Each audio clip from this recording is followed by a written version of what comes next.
I die free, shall kek Nemron. I think we're going to try to lead with that from now on.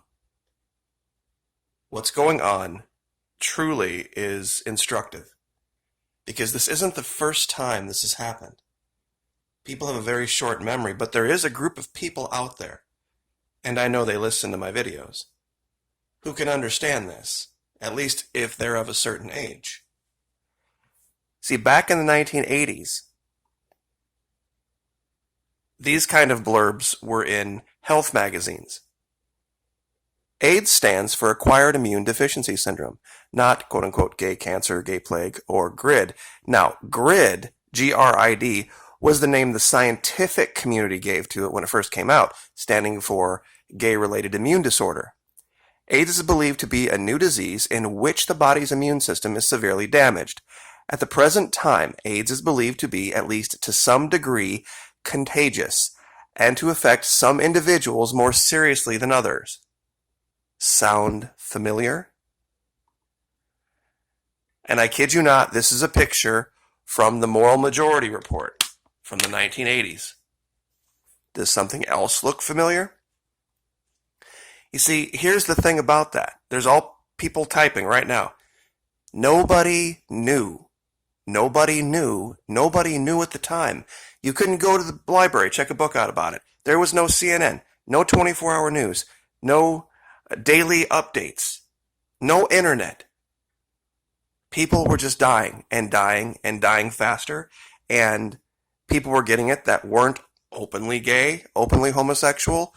Women were getting it, children were getting it. Nobody knew.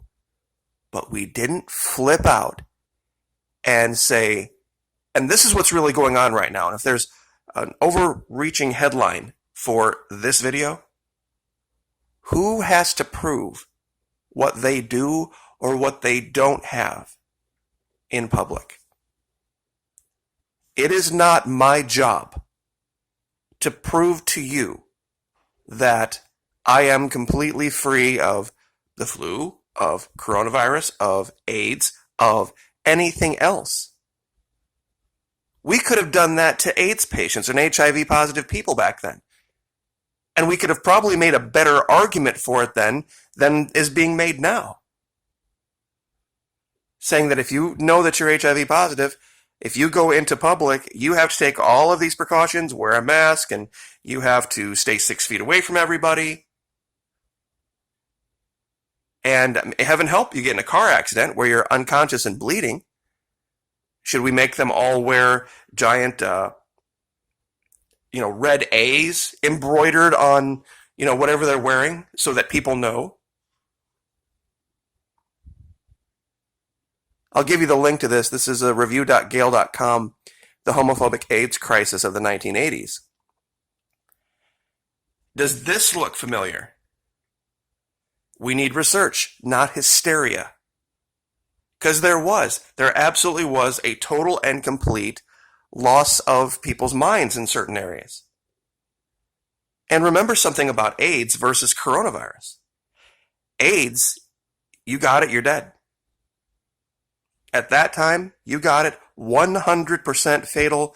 Nobody showed any resistance to it. Nobody showed any immunity to it. And in 1992, you ready for this? In 1992, the number one killer of men in the United States between 25 and 44 years old was AIDS. That's right. In 1992, the number one killer of men between the ages of 25 and 44 was AIDS. That's how bad it was. These are 2018 numbers.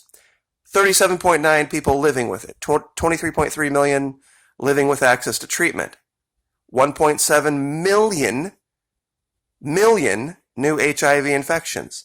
And that's an annual thing, not just this year, like coronavirus. 770,000 people died. 770,000 people died of AIDS last year. What's our death total now? Of coronavirus? Is it 770,000? Is it half that? No.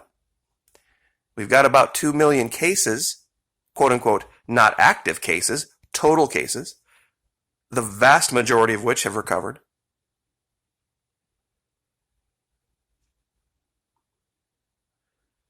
And this is a chart, and I'll actually give you a link to this so that you can read the history of this.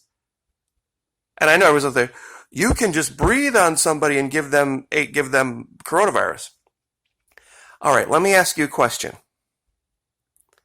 What if somebody gets in a car accident and they're unconscious and they're bleeding?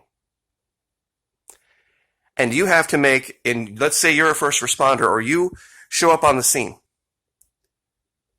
Do you stop and think, wait a minute, should I help save that person? Do they have AIDS? They're bleeding. Ew. Do you think that?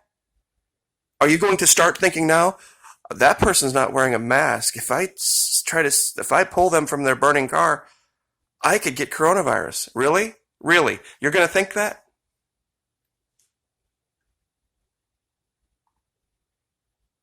And I love this picture here. Look at the nurse here to the right. Guy's covered in blood. She's clearly preparing some kind of an injection. I don't see any gloves. Do you? How does she know he doesn't have AIDS? How does she know he doesn't have the flu? Or any other kind of coronavirus? And this is the thing I would like to ask a whole lot of people about essential services. All of your auto parts stores are open. All of your grocery stores are open. All of your pharmacies are open. Walmart's open.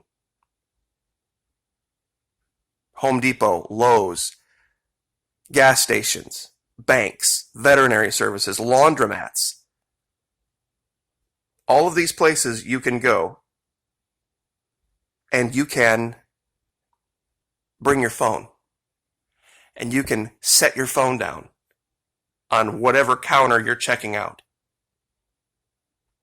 10 times dirtier than the average toilet seat. Now think about that for a minute. If you had a choice between standing 4 feet away from somebody instead of 6 feet, or touching something that person just touched. You have a choice. You have a random person, and they're going to, with their open hand, touch a counter, put their hand on it, and then take their hand off.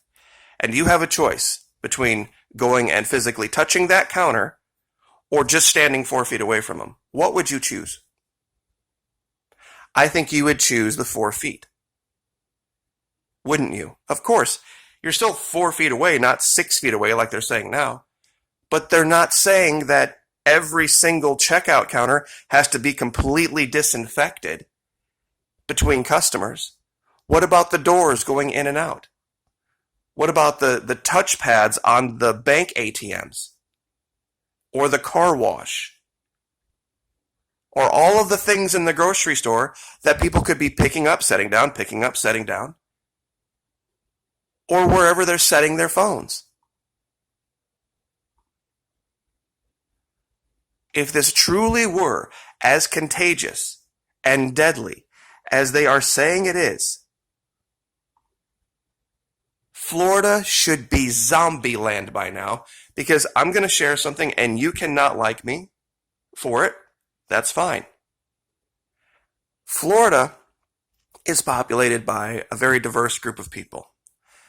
But a lot of people worked their whole lives to come down here, and one day they were going to have a nice big house in sunny, warm Florida. And some of these cats got some pretty big houses. They can entertain 15, 20, 25 people at a time. If they open up the backyard, probably double that number. Guess what? They are. Yeah, the bars are closed. Yeah, the restaurants are closed. But people are smiling, and of course on their Facebook, they're saying, yes, I'm social distancing during the day. But at night, people are getting together in very large groups. 20, 25, 30. Booze and liquor sales are skyrocketing. They're just gathering in different places. And I've really thought about buying a drone and taking it out to the beach at night. There are unofficial parties all the way from Atlantic Beach to Daytona, and you can see the lights. And the police aren't going to do a damn thing about it. You could fly a drone. I wish I had one that had that kind of a range, that could start all the way up at the Georgia border and fly all the way to Daytona, with the camera facing in down at the beach at night. There are fires, there is music, there are people drinking, there are all sorts of things going on. And guess what? It's not plague central in Florida. We have 30 million people. 30 million people. And I think the last total that I saw was like 500 have died. 500. There's a few thousand cases.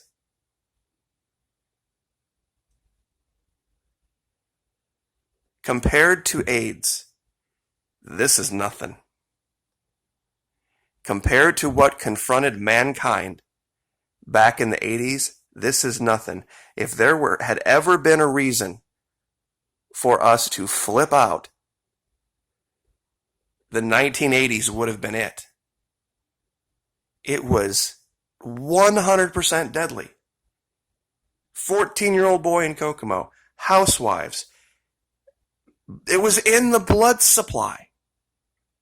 It was in our emergency blood supply. And it was on every continent. And still today, gay men are 22 times more likely to get it than the average person. But what do we do now? Of course, everyone says you should use protection when you're having sexual relations. But they say that, generally speaking, if you don't know the person, if you're out having casual sex with people you're just meeting, which isn't really a great idea, but nobody's living terrified of AIDS in 2020 yet. In 1986, oh yeah. There was a headline of the Time magazine, The Great Chill. And there was a huge falling off in the quote-unquote social scene because of the terror of this.